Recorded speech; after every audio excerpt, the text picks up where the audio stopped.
this video I'm going to show you how to make some really creamy, awesome, delicious homemade butter. Yes, there are quite a few steps in this video, but I'm just trying to show you the way I do it and to give you some hints and tips as to how you can get the best results.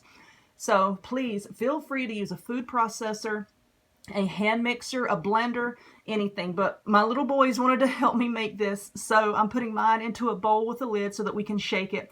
You can also use a mason jar, which works a lot better than a bowl, but it's what I had available. So stay tuned and I will show you how to make it. Hey y'all, okay, so someone asked me a while ago how I make my butter, because I make my own butter for everything. I just think it tastes better. I was out of heavy whipping cream, and of course, like the organic marketplace co-op thingy near me is closed on Sundays, so I ran to Food Line, and I got some heavy whipping cream. This is all that you need, really, just heavy whipping cream, not heavy cream, heavy whipping cream. And this container is it's a pint. So this is what we're going to be using. So you just open this up, and you need to pour it into your container. Now you can use a mason jar. You can use a bowl with a tight-fitting lid, just whatever you want to put it in to be able to shake it around. So I'm going to pour the cream into this bowl, and I really love this bowl here because the lid, it has like a rubber ring around the inside of it, and it locks down into place. Now into mine, I like my butter to be salted, and I always use Himalayan pink salt. So I'm going to go ahead and put my salt in. Now the trick to this is heavy whipping cream when it is cold, like right out of the refrigerator, and you shake it up or blend it up in a food processor, it'll turn into whipped cream. The warmer it gets, it'll turn into butter. So you want your whipping cream here to be at room temperature, okay? I didn't add a whole lot of salt to this. You can always add more later. Now I'm just going to snap the lid down and just shake it. And that's all that you're going to do. You're going to shake this for a good, I don't know, 5 to 7 minutes. And you're going to feel it change. The inside, you're going to feel it start to get thicker and thicker. And then as you shake it, it's going to feel like there's nothing left to shake. It's going to feel firm. That's when you really want to start shaking it really hard. The more you shake it, it will separate. The buttermilk will come out, and then the actual butter will start to solidify. Now I'm going to shake this for a little bit, and then I'll come back and I'll show you like a couple different stages of what it looks like. Okay, I've been shaking this for a good 5 minutes or so, and you see it's starting to get really, really thick. And now is the time where if you want to stir in like any herbs, like any parsley, it's on me, any parsley or garlic or anything like that, go ahead and stir that in. Go ahead and then put the lid back on it and shake it, shake it, shake it some more. Now at this stage, like I said, it's very, very thick. And as you're shaking it, it's going to feel like nothing's happening. But just keep on, and then all of a sudden it's going to start separating, and then you're going to feel like you have a big lump of something floating around in there. So just keep at it. And I meant to mention this earlier, if you're using a mason jar, you want to have a good amount of space in the jar, okay? So let's say that you're using 8 ounces of heavy whipping cream. You want to be using a 16-ounce mason jar because you really need a lot of space in there for it to move around. Okay, I'm going to keep shaking this, and then I'll come back and I'll show y'all what it's looking like. Alrighty, this is about a good 10 minutes of really hard and heavy shaking. Believe me, a mason jar is going to make this process go so much faster. Or like I said, you can throw it in a food processor, but the kids like to help with this part. And as you can see, the butter is now starting to break, and this liquid here is what is buttermilk. And then this is what is going to be your actual butter. So this was another 10 minutes of shaking really, really hard. And so I'm just going to continue, and hopefully the next part of the video will be the actual solid butter. All right, my littles just had such a good time making this. They just got it all over the table. But anyway, this is what you're going to wind up with after another good 10 minutes of really hard shaking. You're going to have like this mass of butter in here. And then all this liquid here, that's your buttermilk. So now what you want to do is take this and you want to strain it out.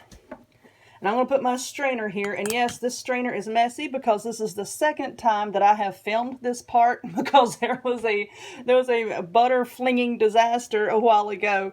So I'm going to just refilm it. So now we're going to pour off the buttermilk.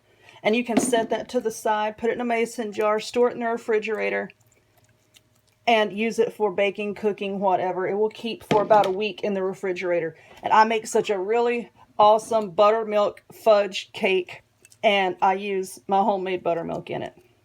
Now what you want to do is, this is your remaining butter. You want to just kind of smush it out here in your little strainer. And I like to let mine sit for a good 30 minutes. Just to let everything drain out of it. Now, the next step is pretty important, and it takes a while. But what you want to do is, after this has sat here and drained for a little bit, just get you a clean bowl and fill it up with ice water. Take your butter out, put it in that ice water, and just work it into a ball with your hands. Squeeze it a couple times. We got it everywhere. Squeeze it a couple times. And then once that water has turned milky, kind of cloudy looking, throw it out. Put your butter back in the bowl, pour the ice water over it, let it sit for a little bit till it turns milky, throw that water out. Just keep doing that until the water no longer looks milky. And there's a really good reason for doing that. It's because milk contains a protein that can putrefy and spoil long before your actual butter does. And changing out that water and everything, that's called washing the butter. And if you don't do that, then your butter, it does have kind of an odd flavor to it if you don't wash out all of that extra proteins in the milk.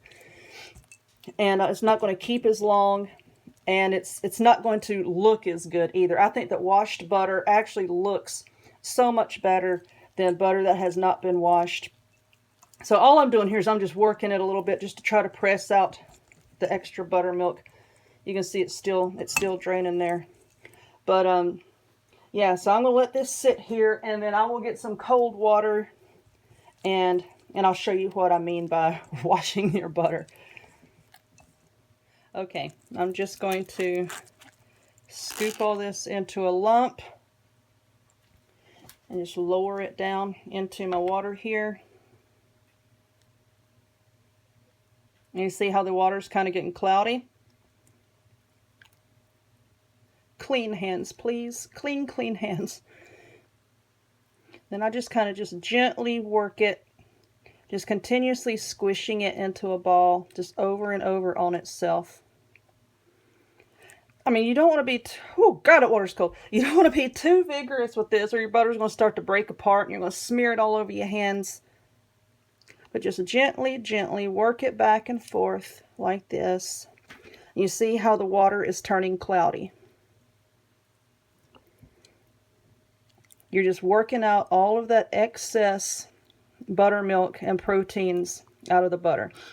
Now, if somebody tells you that you need to skip this step, don't listen to them because they don't know what they're talking about. That's what my grandma would say anyway. They don't know what they're talking about. Just squish it a couple times. Okay, now I'm going to place my butter over here on a little plate. I'm going to dump this water out. And then I'm just going to keep repeating this process until this water is clear. Okay? Okay, my hands are red and they are absolutely freezing. But butter is done. See, it's very, very soft. And it will firm up, of course, in the refrigerator. So that took a good 4 changes of the ice water. So 4 changes before I got my nice butter here. So now I'm just going to put it in a bowl, snap the lid on it, and throw it in the refrigerator. So please, if this was informative or you liked it, give me a thumbs up, click subscribe, check me out on other forms of social media, the links to all of which are in the description box down below, and I hope to see y'all later. Bye-bye.